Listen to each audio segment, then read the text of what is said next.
to be worn outside. You can see that the Prime Minister giving a press conference now as we speak. We'll give you the latest on what he says as it develops here on France 24. In the meantime, let's take a look at today's top headlines with Vladimir Putin and Joe Biden meeting in Geneva today for high-stake talks. That tense summit coming as both leaders say U.S.-Russia relations are at an all-time low. All right, it's time for our business news with Stephen Carroll. Hi, Stephen. Hi, Jeannie. We are going to start in the U.S., where there's actually a new sheriff in town for big tech companies. President Biden has appointed Lina Khan as the new head of the Federal Trade Commission, which is the competition and consumer watchdog in the United States.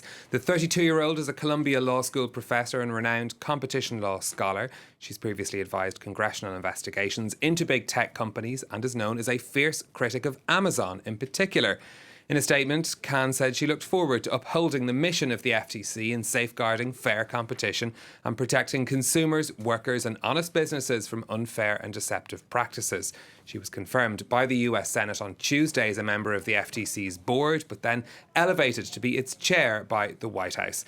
Her appointment has been welcomed by consumer advocates, but described as disheartening by one tech industry group. The FTC is already investigating Amazon and has filed an antitrust lawsuit against Facebook last year, accusing the social media giant of buying up or freezing out small startups to choke competition.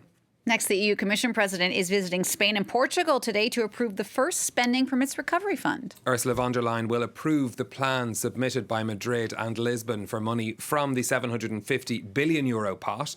Spain is set to be the second largest recipient from the fund, with loans and grants worth €140 billion. The Spanish government's plan includes major investment in electric vehicles, as Selena Sykes now reports. Going green while jump-starting the economy. This electric bus is part of Spain's grand plan to fight climate change. A route between Barcelona and Madrid is to be launched in a bid to reduce the country's CO2 emissions by 450,000 tonnes, as Spain aims to completely convert to renewable energy by 2050, in line with EU targets. It's a great step forward for Madrid and other cities. Electric vehicles don't pollute, so that means we all have cleaner air and are healthier. Spain's plan to boost its electric vehicle industry is part of the EU's pandemic recovery plan. In all, €750 billion will be shared among member states in a bid to revive the continent's economy.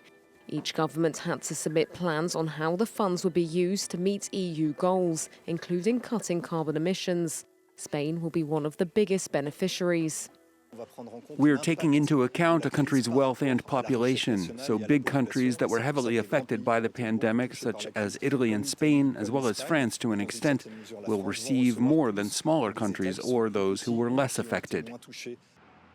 Madrid is aiming to invest around €5 billion of the €140 billion it is set to receive from Brussels in its electric vehicle plan. Currently, just 5% of cars sold in Spain are electric, which is well below the European average. A new report has been looking at how domestic workers have been affected by the pandemic. The International Labour Organization says that domestic workers lost their jobs in much greater numbers than the rest of the workforce over the last year. According to the ILO, in the 13 countries they studied, working hours were on average cut in half. In Latin America and the Caribbean, between 25 and 50% of jobs in this sector were lost, while in Europe, Canada and South Africa it was between 5 and 20%. The ILO is calling on countries to take steps to formalise the employment of domestic workers to ensure they're better protected. You've also been looking at Ethiopia and the challenges facing the country's tourism sector. Travel, of course, severely curtailed over the past year, affecting tourism everywhere. But in Ethiopia, the fighting in the northern region of Tigray has also been putting off visitors. Tourism is a major employer in the country, and it's unclear when tourists will return. Our correspondent Maria Girth Nicolescu sent us this report.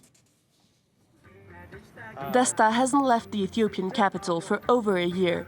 Before, this tour guide was traveling the country, but with no clients, he had to become a city driver. Thank you very much.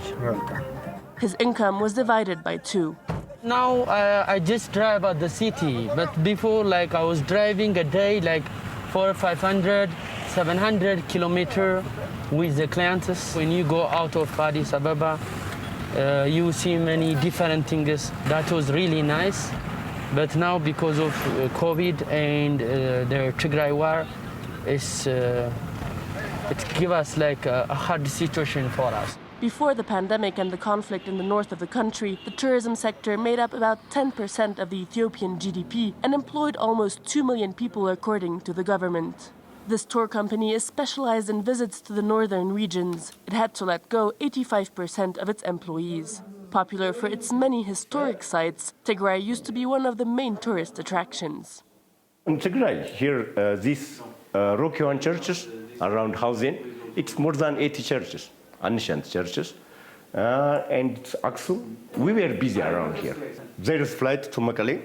From Mekelle, it is not open for the moment for the tourists. In Addis Ababa, museums also stayed empty because of coronavirus. In 2019, up to 500 visitors were coming to the National Museum every day, mainly to admire the famous skeleton of Lucy, 3.2 million years old. As the impact of coronavirus or COVID-19, we closed the museum for about a year. After we opened it 3 months ago, figure of people are increasing. Last week, we have a figure of 93 foreign visitors. Ethiopia was recently added to the National Geographic's list of countries to visit. But in Tigray, the situation remains critical. Those working in the tourism sector hope that for now, the many other sites the country has to offer will be enough to entice travelers back.